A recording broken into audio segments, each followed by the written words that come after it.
మేము పని చేసినామని నమ్మితే మనం అంటే సీసీ రోడ్లు వేసుకున్నా, బొడ్రా చేసుకున్నా, దుర్గామాత ఆలయం వేసుకున్నా, శ్మశాన వాటిక చేసుకున్నా, పార్కు చేసుకున్నా, నర్సరీ చేసుకున్నా, ఏం చేసుకున్నా కూడా ఇవన్నీ మీకు అందరి కంటికి అవపడతాయి.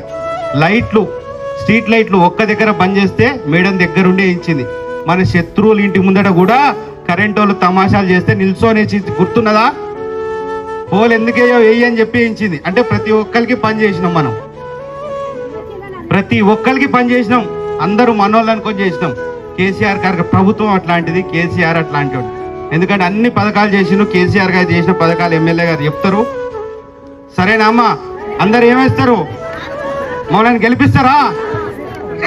సర్పంచ్గా నేను నిల్చోను, కానీ ఈ ఓటు వేసేది అంతా నాకే వేసిందని అనుకుంటా, మీ మేడంకి వేసిందని అనుకుంటా. దయచేసి మీ అందరిని అడుగుతానా,